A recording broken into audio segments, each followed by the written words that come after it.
Bismillahirrahmanirrahim. Binniyati liridha'illah wa li husuli syafaati Rasulillah sallallahu alaihi wasallam wa li qadha'i hawaijina wa hawaijikum min hawaijid dunya wal akhirah wa li futuhi qulubina wa qulubikum futuhal arifin wa futuhal ulama'il amilin as-salihin wa ala ma nawa bi sanafuna as-salihun wa ila hadratin Nabi Mustafa Sayyidina Maulana Muhammadin sallallahu alaihi wasallam wa ala alihi wa ashabihi ajma'in. Sultanil Arifin Sayyidina Syekh Abdul Qadir Al-Jilani radhiyallahu anhu, Sayyidina Syekh Al-Hasan Masyayikhina al-ahya'i minhum wal-amwat Sayyidi Ayyidi Sayyidi Abdul Hamid Sayyidi Al-Ihsan Sayyidi Abdul Karim Sayyidi Masyayikhina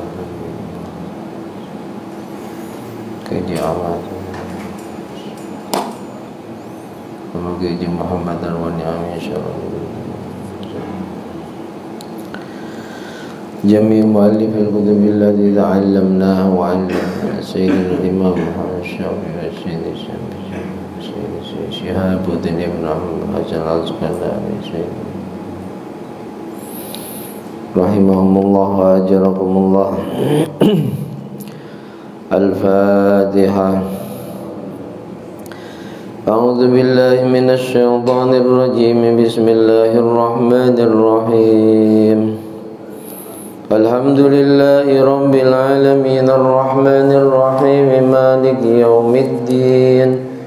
Iyyaka na'budu wa iyyaka nasta'in ihdinas siratal mustaqim siratal ladzina an'amta 'alaihim ghairil maghdubi 'alaihim waladdallin.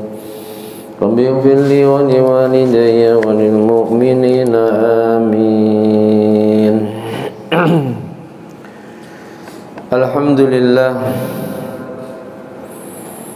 Alhamdulillahilladzi hadana lil imani wal islam wa karraha ilaina al kufra wal fusuqa wal isyan. Wassalatu wassalamu ala sayyidina wa maulana Muhammadin sallallahu alaihi wasallam khairil anam wa ala alihi wa ashabihi nujaba'il bararatil kiram. Subhanaka la ilma lana illa ma 'allamtana innaka antal alimul hakim. Rabbi shrah li sadri wa yassir li amri wahlul 'uqdatam min lisani yafqahu qawli. Amin. Amma ba'd. Yang kami hormati, kami muliakan segenap jajaran pengurus dan Dewan Kemakmuran Masjid An-Nur Perumahan Kurnia Jaya Alam. Yang juga sangat kami hormati, kami muliakan bapak-bapak, ibu-ibu, hadirin wal hadirat jamaah sholat subuh Masjid An-Nur, kaum muslimin, muslimat, mukminin, mukminat rahimakumullah wa asadakumullah. Alhamdulillah wa syukru ala ni'amillah. Mari senantiasa kita panjatkan kehadirat Allah subhanahu wa ta'ala yang kembali di pagi hari ini dengan ma'unah, taufik, hidayah serta inayahnya mempertemukan kita di majlis yang agung dan mulia, majlis ilmu setelah sholat fardu berjamaah.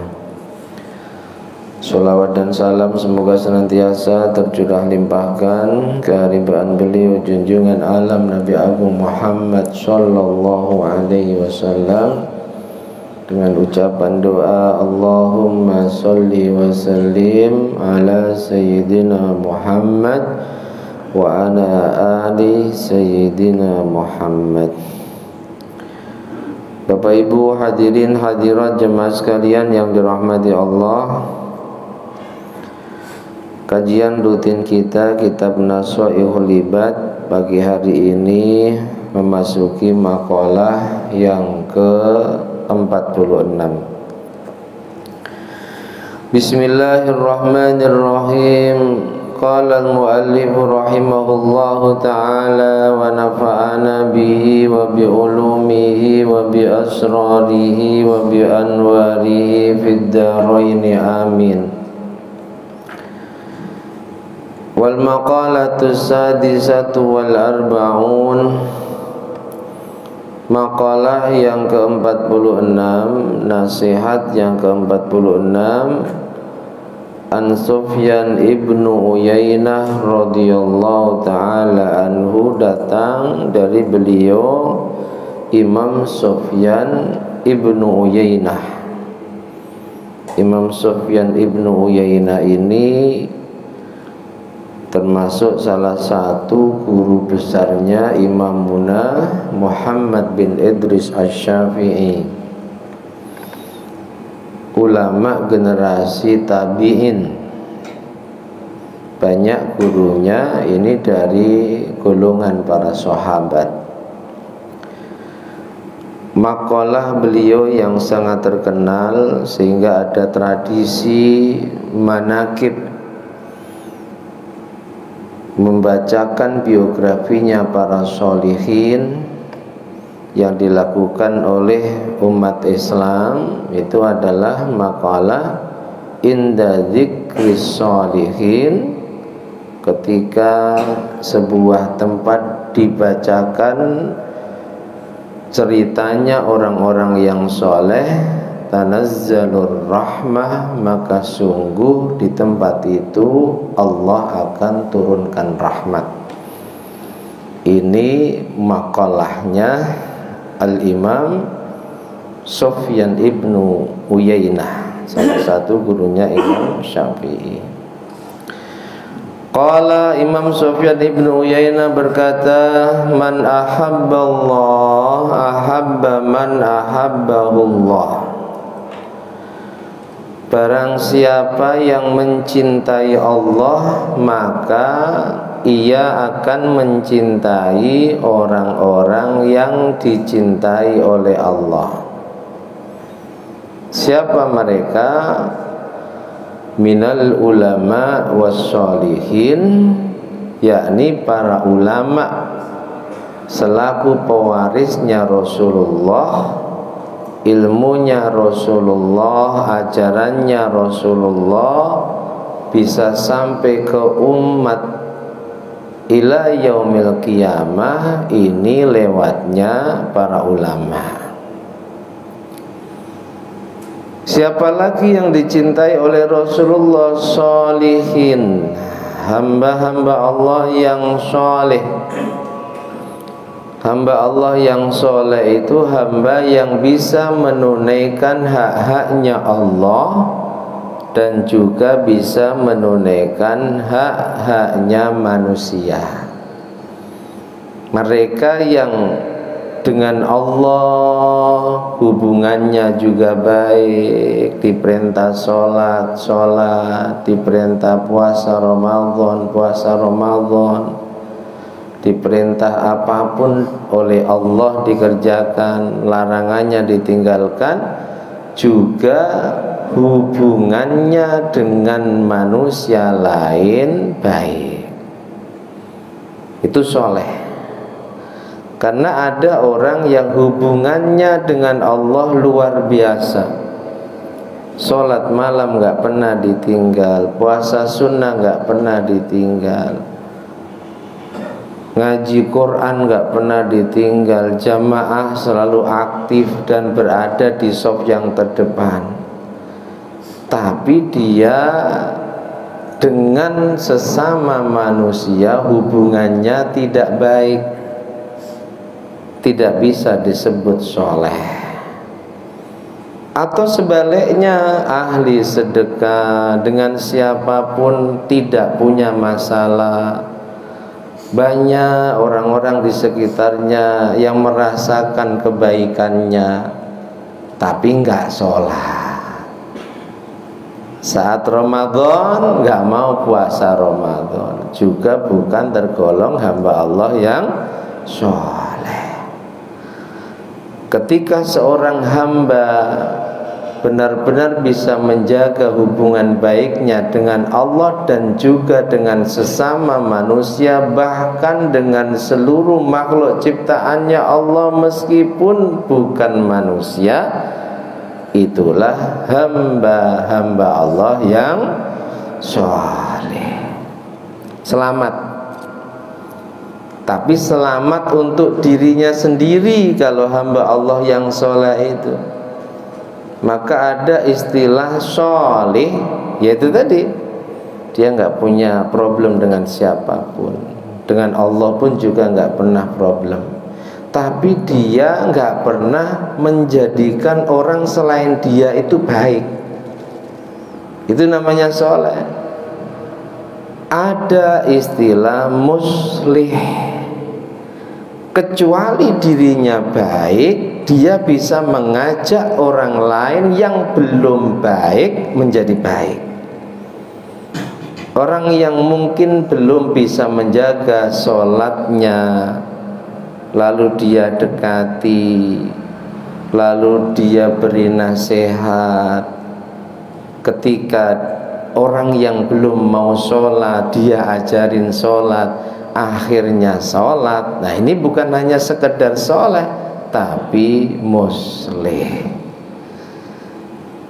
mampu membuat orang lain menjadi baik. Dan itulah ulama.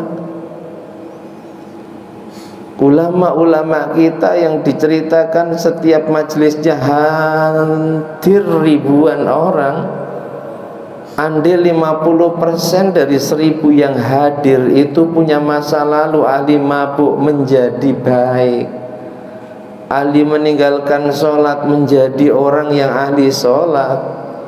Masya Allah, betapa manfaat yang dirasakan oleh manusia di sekitarnya luar biasa. Makanya ada beda kelak di hari kiamah antara ulama dan orang yang ahli ibadah. Ahli ibadah soleh iya, tapi belum tentu muslih. Dia mikirin dirinya sendiri, nggak mau peduli mau tetanggaku sholat atau tidak, mau tetanggaku bodoh tentang agamanya Allah atau tidak, yang penting aku selamat. Ini ahli ibadah soleh, iya, asal itu tadi syaratnya, dengan siapapun juga baik, tapi dia tidak bisa membuat baik orang selain dia. Ahli ibadah setelah dihisab divonis surga, malaikat langsung bawa dia ke surga atas perintah Allah. Tapi kalau ulama divonis, fulan engkau ahlul jannah, malaikat atas perintah Allah tidak kok langsung membawa ulama tadi ke surga. Malaikat itu berkata, tapi nanti dulu fulan, kamu nggak boleh langsung masuk surga. Coba lihat di neraka dulu. Ada nggak jamaahmu di sana? Ada nggak orang tuamu di sana yang mati seakidah dan seiman denganmu? Ada nggak pengikutmu di sana, sahabat-sahabatmu di sana? Kalau ada di sana, hari ini wahai fulan, engkau diberi hak untuk menyelamatkan mereka dari siksa neraka. Makanya kita yang merasa tidak ulama dan juga sadar diri masih terus bermaksiat, kesalehan dan ketaatan kita amat sangat minim, kurang sedikit. Dah modalnya ikuti ulama, ikuti zahir batin. Terkadang ini ikuti kalau satu pilihan presiden, ya nanti kalau sudah beda pilpresnya dicaci maki. Na'udzubillahi min. Dan itu sejarah yang berulang. Sejarah yang Terkadang orang mencintai seseorang sebab satu pandangan. Sahabatnya Rasulullah yang bernama Abdullah ibnu Salam ini tokoh Yahudi, bahkan rahibnya orang-orang Yahudi, sangat dielu-elukan penduduk Madinah yang beragama Yahudi sebab leadershipnya, ketokohannya, kecerdasannya. Abdullah ibnu Salam yang meriwayatkan hadis pidato yang pertama kali disampaikan Rasulullah ketika hijrah sampai di Madinah, itulah Abdullah bin Salam. Satu ketika Abdullah ibnu Salam dapat hidayahnya Allah, jumpai Rasulullah di rumahnya, singkat cerita berbaiat masuk Islam. Belum sempat pulang, ada rombongan orang Yahudi datang kepada Rasulullah. Abdullah bin Salam tahu pengikut-pengikutnya datang kepada Rasulullah. Rasul perintahkan sembunyi sana dalam kamar. Ngobrol ngalor ngidul, ditanya, "Hei orang-orang Yahudi, menurut kalian semua bagaimana tentang Abdullah bin Salam?" Wah, dipuji. Huwa al-Karim, Ibnul Karim, Ibnul Karim, dipuji setinggi langit. Oh, dia rahibku, dia idolaku, dia panutanku. Kami selalu mengikuti apapun yang disampaikan dan diajarkannya. Masih satu pandangan. Lalu ketika Nabi katakan, lalu andai kalian tahu bahwa sekarang Abdullah bin Salam sudah masuk Islam, bagaimana pandangan kalian? Gak mungkin, panutanku kok. Gak mungkin dia masuk Islam, dia pasti tetap beragama di Yahudi sebagaimana kami. Andai benar-benar dia masuk Islam, gak mungkin Muhammad. Lalu Nabi katakan, sungguh baru saja Abdullah ibnu Salam sudah masuk Islam. Bagaimana pandangan Anda ketika tahu bahwa Abdullah ibnu Salam masuk Islam? Oh, sudah enggak lagi dipuji, dia orang mulia, anaknya orang mulia, cucunya orang mulia. Sudah enggak dipuji itu lagi, tapi sebaliknya dia orang yang celaka, anaknya orang yang celaka, cucunya orang yang celaka. Karena sudah beda pandangan. Dan jujur kita pun sering begitu, betul? Betul? Nah, nanti coba lihat lagi. Mudah-mudahan sudah enggak seperti yang sudah-sudah ya. Jadi meskipun nanti beda pandangan, pilihan wali kotanya, pilihan wakil rakyatnya, bahkan pilihan presidennya, kita tetap guyub rukun. Amin Allahumma amin. Jadi ulama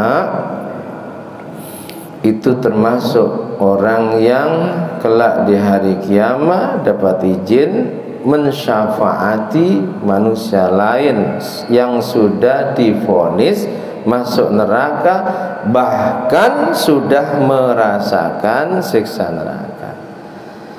Nah, Imam Sufyan Ibnu Uyainah mengatakan, barang siapa yang cinta Allah, maka di antara buktinya dia mencintai orang-orang yang dicintai oleh Allah. Siapa mereka? Ulama. Siapa mereka? Sholihin, hamba-hamba Allah yang saleh. Wa man ahabbahu Allah ahabba ma ahabba fillah. Dan siapa yang mencintai orang-orang yang dicintai Allah, maka sungguh dia mencintai apapun yang dicintai oleh Allah. Kalau kita ngaku cinta Allah, ya apa yang dicintai Allah kita cintai. Apa itu? Minal a'mali sholihat, amal-amal soleh, ketaatan Apa yang Allah perintahkan kita cintai. Kita mengerjakan perintahnya bukan semata-mata sebab itu perintahnya, tapi sebagai bukti bahwa kita mencintainya. Allah perintah sholat, kalau memang kita cinta Allah, perintahnya kerjakan. Jangan ngaku cinta Allah, selalu rindu Allah, tapi gak mau sholat. Ditanya baik-baik, jawabnya sholat itu masalah hati, Ustadz. Ngapain sholat kalau hati nggak selalu bersambung kepada Allah? Kami meskipun nggak sholat, hatiku selalu mencintai Allah. Apa ada orang yang cintanya kepada Allah besarnya, hebatnya, melebihi cintanya Rasulullah kepada Allah? Tak ada, bos. Itu saja sholat gak pernah ditinggalkan. Bahkan kalau sholat sunnah, saking lamanya beliau berdiri, dua kakinya bengkak. Jamaah selalu beliau kerjakan, baik fil hadar ketika beliau tidak sedang bepergian, maupun fil safar saat beliau bepergian. Enggak berjamaah selama hidup beliau. Sesudah ada perintah jamaah itu hanya kurang lebih 2-3 hari sebelum wafat. Ya, itu pun masih jamaah, cuma menjadi makmum, enggak kuat menjadi imam. Datang ke jamaahnya sudah dipopong, sudah dipapah oleh dua sahabatnya, Sayyidina Ali dan sahabat Fadil kalau nggak salah. Itu saja sholat. Lah kok kalian ini yang masih diragukan cintanya, diperintah sholat gak mau, yang penting itu kan selalu ingat pada Allah, sholat gak penting. Nah, ya, jadi orang cinta kepada Allah itu di antara cara membuktikan cintanya, satu, dia harus cinta orang-orang yang dicintai oleh Allah, ulama dan sholihin. Yang kedua, dia cinta perbuatan-perbuatan yang dicintai oleh Allah. Apa itu? Amal-amal sholat, cinta sholat, cinta puasa, cinta sedekah, cinta sholat malam, cinta jamaah, dan seterusnya. Makanya ada satu doa, ini hadis riwayat Imam At-Tirmidzi dari sahabat Abi Darda. Nabi SAW itu pernah mengajarkan doa kepada para sahabat, yang Nabi katakan itu termasuk salah satu doa yang selalu dipanjatkan oleh Nabiullah Daud alaihissalam. Doa apa itu? Doa Allahumma inni as'aluka hubbaka wa hubba man yuhibbuka wa hubba amalin yuqarribuni ila hubbik. Allahumma inni as'aluka hubbaka, ya Allah, anugerahkan padaku mencintaimu. Itu anugerah dari Allah. Orang kalau Allah tidak kasih anugerah cinta kepadanya sehingga dia mencintai orang-orang yang dicintainya, mencintai perkara yang dicintainya, ya tidak akan mendapatkan anugerah itu.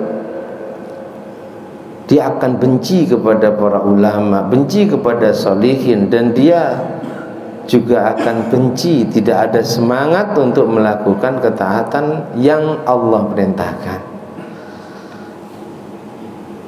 Allahumma inni as'aluka hubbaka wa hubba man yuhibbuka wa hubba ma yuqarribuni ila hubbika. Hafal gak nih? Ya Allah, anugerahkan padaku mencintaimu. Juga anugerahkan kepadaku mencintai orang-orang yang mencintaimu. Juga anugerahkan kepadaku, mampukan aku melakukan perkara yang mendekatkanku menjadi hamba yang mencintaimu. Inni as'aluka hubbaka wa hubba man yuhibbuka wa hubba amalin yuqarribuni ila hubbika. Hafal? Apa? Terlalu panjang? Terlalu panjang bahasa Indonesia, nggak apa-apa ya. Tapi redaksi hadisnya hadis riwayat sahabat Abi Darda ya, yang Nabi katakan wa min du'ai Dawud alaihissalam, di antara doa andalannya Nabi Dawud itu doa Allahumma inni as'aluka hubbaka wa hubba man yuhibbuka wa hubba amalin yuqarribuni ila hubbika. Pengen Allah mampukan kita mencintainya dengan benar, juga mencintai orang-orang yang mencintai Allah, dimampukan untuk melakukan amal yang dicintai oleh Allah. Ada yang agak singkat, cuma itu diperselisihkan di antara ulama apakah dari Rasulullah atau dari para ulama. Gak masalah, doa itu gak harus dari Rasulullah ya. Doa apapun mintanya pada Allah ya tetap doa kebaikan yang berpahala, yakni doa Ilahi anta maksudi wa ridhaka matlubi a'tini mahabbataka wa ma'rifatak. Nah itu singkat. Ya Allah, engkau tujuanku, ridhomu yang kucari, anugerahkan padaku mahabbataka, mencintaimu, wa ma'rifataka, dan mengenalmu. Mudah-mudahan Allah Subhanahu wa ta'ala mampukan kita menjadi hamba-hambanya yang mencintainya, mencintai orang-orang yang dicintainya, dan mencintai perbuatan-perbuatan yang dicintainya. Amin amin Allahumma amin. Wa man ahabba ma ahabba fillah ahabba alla ya'rifahun nas. Dan barang siapa yang mencintai apa yang dicintai oleh Allah, maka dia suka tidak diketahui manusia, suka sembunyi kalau beramal, tidak suka memamerkan amalnya. Poinnya di kalimat memamerkan ya, bukan kok menampakkan amalnya, karena sama-sama menampakkan amal. Kalau niatnya pamer, habis pahala amalnya, nggak diterima amalnya. Tapi kalau niatnya syiar, niatnya agar banyak orang yang mengetahui amalnya, sehingga memotivasi orang lain untuk bisa beramal sepertinya, itu diperintahkan. Ngaji kok sukanya sembunyi-sembunyi. Memang yang diajarkan itu apa? Ngaji harus kalau perlu disampaikan kepada orang sebanyak mungkin. Sebab apa? Sebab yang disampaikan itu ajaran Rasulullah. Dan yang diajarkan Rasulullah itu sesuatu yang tidak boleh disembunyikan oleh Rasulullah. Sebab wajib bagi seorang Rasul untuk tabligh, menyampaikan apapun yang disampaikan oleh Allah padanya. Muhal bagi Allah kitman. Paham ya? Jadi harus dibedakan pamer sama menyebarluaskan kebaikan kepada orang lain, mengajak orang lain sebanyak-banyaknya agar mengerti tentang kebaikan-kebaikan. menunjukkan kebaikan kepada orang sebanyak-banyaknya, itu beda. Kalau pamer dilarang. Tapi kalau syiar, apalagi itu jelas ajarannya Islam, ya harus disebarluaskan sebanyak-banyaknya. Jangan kayak sesuatu yang mencurigakan. Ngajinya suka ngumpet. Apa yang disampaikan kok harus disembunyikan itu? Jangan-jangan nggak benar ini. Rasul yang diteruskan oleh para ulama ajarannya selaku pewarisnya disampaikan kepada umat, itu punya sifat wajib apa? Tabligh. Ya nggak ada Rasul kemudian mengadakan dakwah sembunyi, ya itu nggak ada, ya terang-terangan. Tapi harus ditata ya, nggak boleh kita selalu bersuudzon, ngaji kok dipamerkan. Kita bilang gitu saja dosa kita sudah banyak, tapi mereka yang kita curigai pamer ngajinya, amal solehnya, ternyata niatnya bukan untuk pamer, berpahala. Ya, nah orang yang mencintai Allah itu diantaranya dia suka menyendiri dalam beramal, karena amal sir rahasia itu potensi ikhlasnya lebih besar dibanding yang dilakukan terang-terangan. Tapi ingat, contoh sedekah, Islam juga perintahkan kita sedekah sir dengan pahalanya yang luar biasa. Tapi di sisi lain Islam juga perintahkan kita sedekah secara terang-terangan, terlebih kalau itu sedekah wajib. Jangan sampai ada fitnah, orang kaya kok nggak pernah tahu zakatnya kemana. Nah, harus tahu bahwa saya berzakat. Ini ya. Jadi orang yang mencintai apa yang dicintai oleh Allah, maka dia suka kalau beramal tidak diketahui manusia. Itulah amal rahasia. Bal yastagilul a'mala fil khalwah, suka menyendiri dalam beramal. Wa naqala Asqalani, itu nasihatnya Imam Sufyan ibnu Uyainah. Wa naqala al-Asqalani anna mahabbatallah kisman. Beliau Imam Ibnu Hajar al-Asqalani, Syihabuddin Ibnu Ahmad Ibnu Hajar al-Asqalani, pengarang kitab Bulughul Maram, juga pengarang kitab Al-Istida wal Munabbihat Liyaumil Mi'ad, yang disyarahi Imam Nawawi Nasaihul Ibad. Pengarang kitab Fathul Bari, Masya Allah, kitab Sahih Bukhari. Ini sepakat ulama, kitab paling sahih sesudah Quran ya Sahih Bukhari. Itu beliau memberikan syarah penjelasan dari kitab Sahih Bukhari, itulah kitab Fathul Bari. Pengarangnya Ibnu Hajar al-Asqalani. Yang kita kaji ini matannya juga karangan Imam Ibnu Hajar al-Asqalani. Beliau katakan, anna mahabbatallah kisman, sungguh cinta kepada Allah itu terbagi menjadi dua.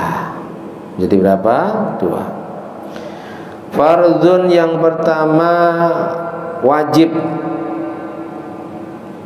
wahia al-ba'isah alam tisali awamirihi wajtina binawahihi warridha biqadarihi. Cinta Allah yang hukumnya wajib itu cinta yang lewat cinta itu menyemangati pecintanya, membangkitkan pecintanya untuk mengerjakan yang difardukan, meninggalkan yang diharamkan, menjalankan perintahnya Allah menjauhi serta meninggalkan larangannya, serta ridho dengan ketentuannya Allah untuknya. Mau nggak ridho kalau itu sudah menjadi ketentuan, ya tidak akan berubah. Meskipun demikian, ajaran Ahlus Sunnah wal Jamaah kita wajib ikhtiar. Sakit gak boleh lalu gak mau ikhtiar. Kan kita diperintahkan qanaah, Ustaz. Ya qanaah itu nerimo ing pandum itu setelah ikhtiar maksimal. Ikhtiar maksimal, hasil ikhtiarnya dipasrahkan kepada Allah. Andi ternyata kok hasil ikhtiarnya gagal, baru qanaah. Jangan langsung ke qanaah. Gak punya duit, gak mau kerja, diingatkan qanaah. Padahal dia punya peluang untuk mengerjakan itu. Wong dia sehat, dia mampu, tuh ada peluang. Ambil saja kerjaan itu. Mas, kami makan garam pun gak apa-apa, Ustaz. Qanaah kami. Qanaah itu setelah ikhtiar maksimal. Ikhtiarnya dibarengi dengan pasrah, hasil ikhtiarnya apa? Kok ternyata hasil ikhtiarnya sesuai yang dicita-citakan. Andi berobat sembuh, andi kerja dapat kerjaan, dapat hasil, alhamdulillah. Kalau tidak, nah itu baru qanaah. Ya bagaimana lagi? Mungkin sudah bagianku. Kita sering mengucapkan itu kan?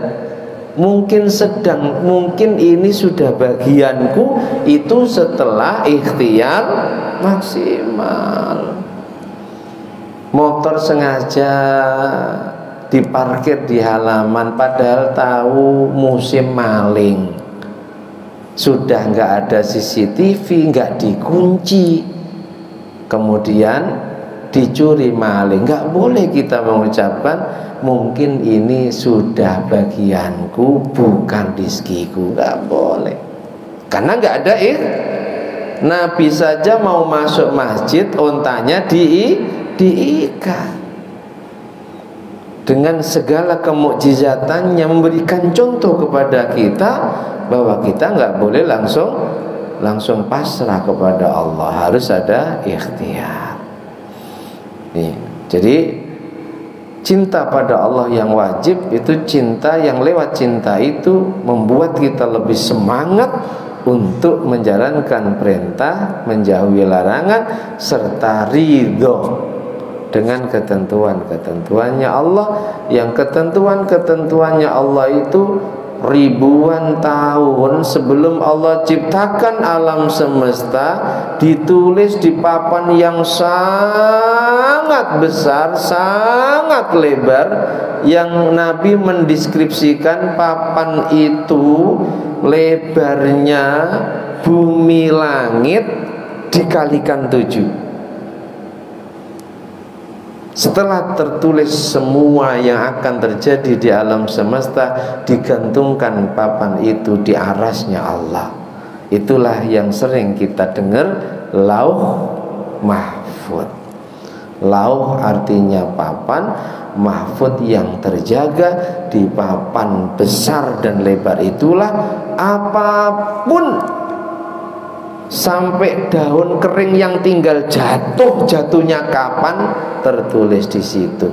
Belum tentu daun kering yang sudah tinggal kiwir-kiwir itu jatuhnya lebih cepat daripada daun yang masih basah. Tinggal jatuhnya daun itu. Atau mangga sudah masak, tinggal jatuhnya mangga itu, karena sampai sudah sebagian busuk, belum tentu dia lebih dulu gugur dibanding mangga-mangga yang masih muda. Kita juga demikian. Belum tentu yang muda-muda ini matinya lebih lama dibanding yang tua-tua. Yang tua-tua nggak mati-mati, anaknya sudah mati semua itu semua sudah tercatat dinamanya apa? Lauh Mahfud, dan itulah yang namanya qadha, yang akan menjadi qadar, ketentuan dari Allah untuk seluruh makhluknya. Ada ketentuan baik, ada ketentuan buruk, dan menjadi salah satu rukun iman yang keenam, untuk mina bil qadari khairi wa syarri, mahabbah yang wajib. Yang kedua, kata Imam bin Hajar al-Asqalani, ini mahabbah an-nadmu yang sunnah. Mahabbah yang lewat mahabbah itu kita lebih semangat untuk mengerjakan perkara-perkara yang sunnah. Wa nadbun, yang kedua adalah mahabbah sunnah, wa hiya ayyuwadib 'alan nawafil wa yajtanibas syubhat, bukan hanya yang wajib saja yang dikerjakan, tapi yang sunnah pun terus istiqomah dikerjakan. Nah, kita akan mencintai sunnah untuk orang awam seperti kita kalau kita tahu keutamaannya, betul. Nah, kita akan tahu keutamaannya kalau kita mau ngaji seperti ini. Dijelaskan tentang keutamaan sholat duha, semangat. Keutamaan sholat tahajud, keutamaan baca surah Kahfi, surah Yasin, semangat. Mahabbah, yang lewat mahabbah itu kita lebih semangat untuk bisa muwadhabah, menjaga terus menerus amal-amal sunnah kita.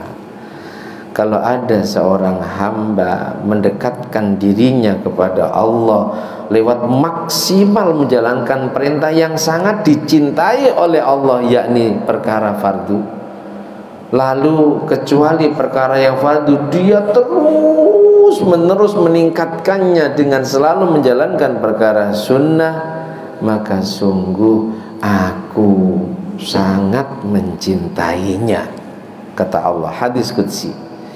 Kalau aku sudah mencintainya, maka aku akan menjadi matanya yang ia gunakan untuk memandang.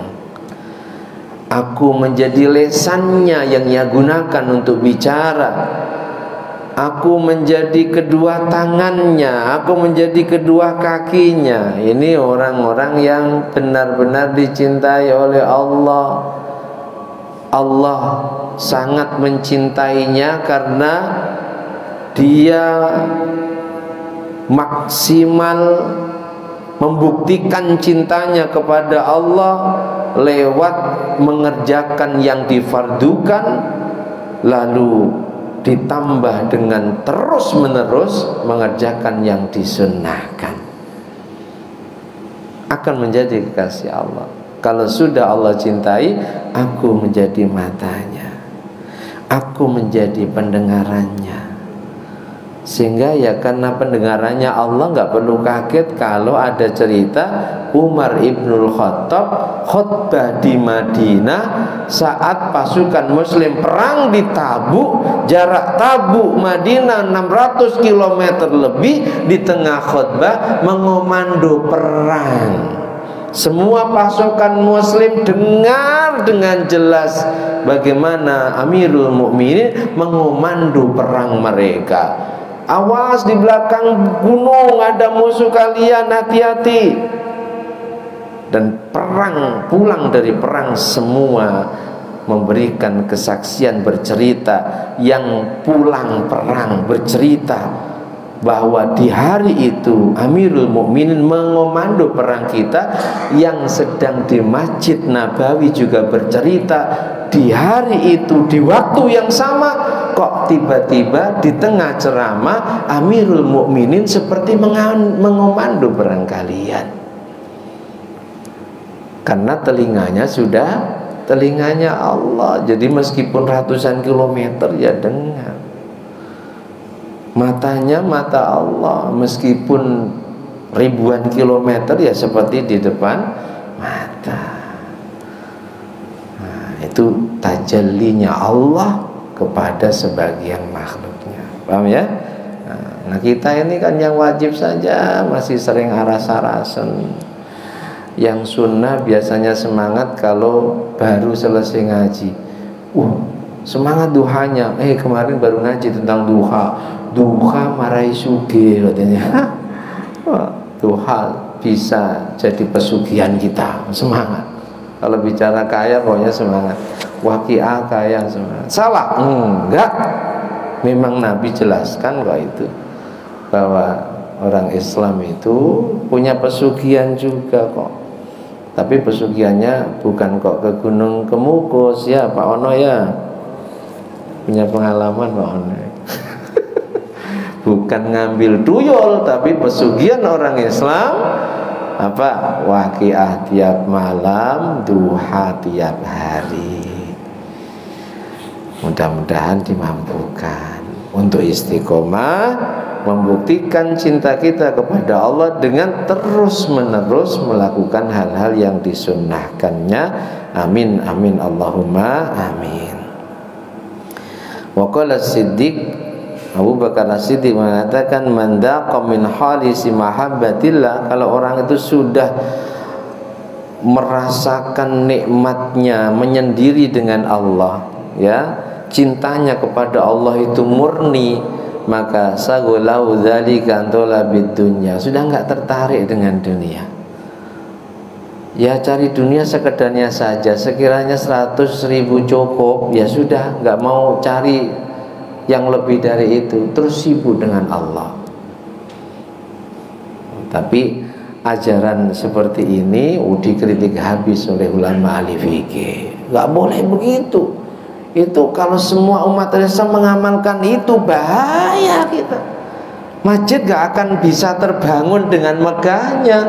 Orang fakir miskin gak ada yang bisa terbantu dengan kelemahannya, malah bisa dibantu orang-orang non-muslim. Akhirnya dijual akidahnya. Tapi kalau kita lagi ngaji masalah wirai ya seperti itu. Sekiranya 100.000 cukup, dia punya peluang untuk bisa lembur dapat tambahan, dia nggak mau. Tapi jangan semuanya seperti itu ya. Kalau orang yang ahli fikih dan ahli tasawuf, yang penting hatinya. Kalau dia punya potensi, meskipun kebutuhan pokoknya hanya 100.000, dia bisa mendapatkan 1 juta sehari, asal niatnya untuk Allah dan Rasulnya, niat dia dengan lebihnya hasil kerjanya itu untuk bantu orang Islam yang lemah, nah itu sangat diperintahkan ya. Nah orang-orang yang sudah merasakan nikmatnya cinta murni kepada Allah, dia akan sibukkan dirinya sehingga enggak tertarik lagi dengan dunia. Wa auhasa wan jamil bahsar, kalau sering kumpul dengan manusia itu malah pening, suka menyendiri. Sesekali kumpul hanya untuk nyambung silaturahim, lebih suka menyendiri, berduaan dengan Allah. Ini kalau orang sudah sampai makom cintanya kepada Allah maksimal, cinta yang khalis, yang murni, yang tulus, bukan seperti cinta kita, cinta yang penuh modus ya, bukan tulus tapi modus. Cinta Allah ada keinginan pengen kaya. Amin Allahumma amin. Demikian wal maqalatus sabiya wal arba'un, kita lanjutkan pada pertemuan berikutnya. Allahu a'lam bishawab. Al-Fatihah.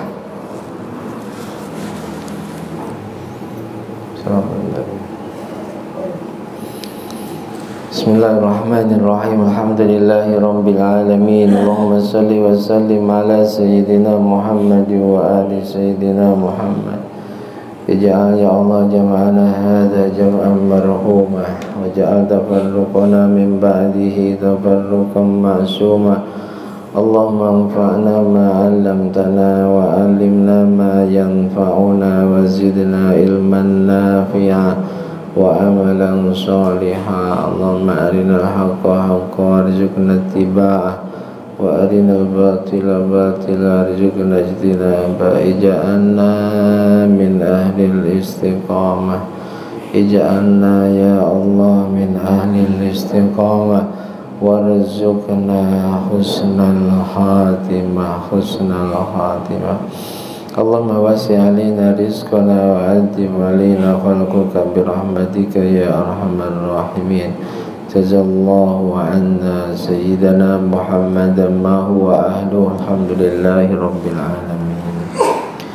Bismillahirrahmanirrahim. Wal 'asri innal insana lafi khusrin illa alladhina amanu wa 'amilus solihati wa tawassaw bil haqqi wa tawassaw bis sabr. Subhanakallahumma bihamdika asyhadu an la ilaha illa anta astaghfiruka wa atubu ilaik. Subhanallahi wa bihamdihi adada khalqi wa ridha nafsi wa zinata arshi wa midada kalimati. Subhanallahi wa bihamdihi adada khalqi wa ridha nafsi wa zinata arshi wa midada kalimati. Subhanallahi wa bihamdihi adada khalqi wa ridha nafsi wa zinata arshi wa midada kalimati. Subhanallahi walhamdulillah wa la ilaha illallah wallahu akbar wa la hawla wa la quwwata illa billahil aliyyil azim. Adada ma alimallah wa zinata ma alimallah wa mil'a ma alimallah.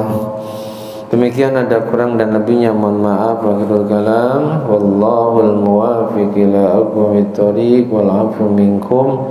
Assalamualaikum warahmatullahi wabarakatuh.